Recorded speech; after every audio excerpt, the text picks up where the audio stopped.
There's 2 single beds.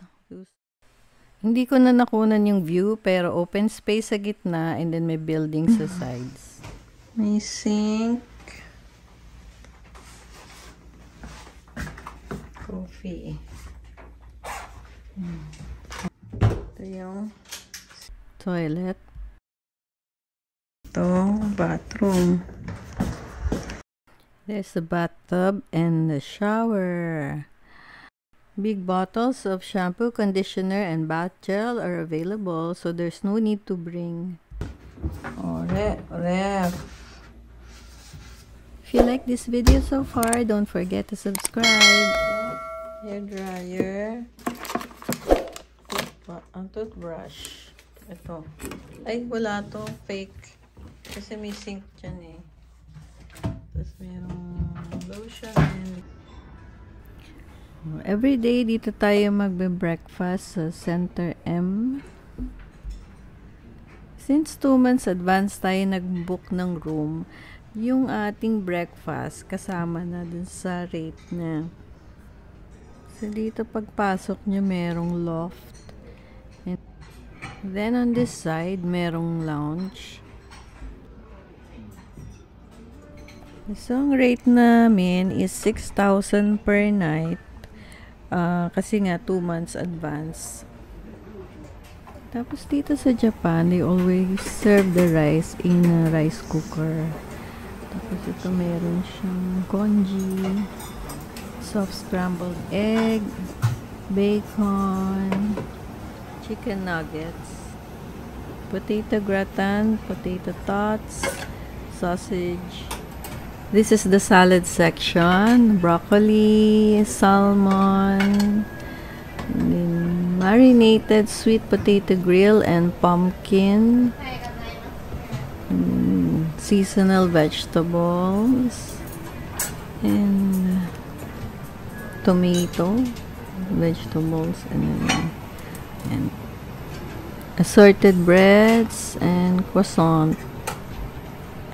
Sarap ng croissant nila. Very flaky. Kaya yun lang kinain ko na bread. And then this is the coffee station. Self-service. So this is the cutlery section. And before we get food, suot muna tayo ng gloves. And yung menu niya is basically same every day. Pero enjoy naman breakfast dito. Very cozy ang ambience. And masarap yung food.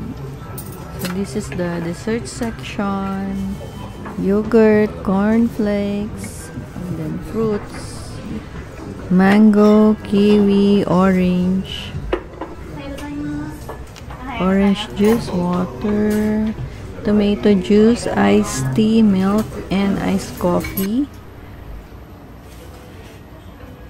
Good morning! Lalabas tayo ngayon. Tingnan natin kung pwede itong mag-flip. Ay, hindi pala pwede mag-flip. Okay, elevator. Ay, may kasama tayo. Ito. Press 1. This is the lounge.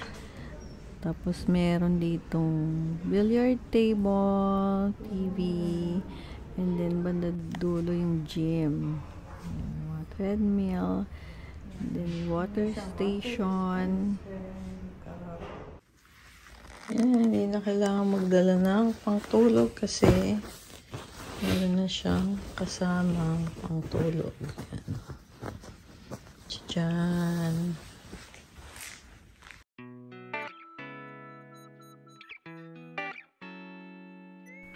So, ipakita ko sa inyo yung labas ng hotel. Yung mga luxury brands is just across the street. Ito yung LV, tapos yung hotel namin nandito lang. Last December, yung rates niya umabot ng 40,000 pesos. If you like this video, please don't forget to subscribe. So that's it, darlings. Thank you for watching and I'll see you again on the next vlog. Bye!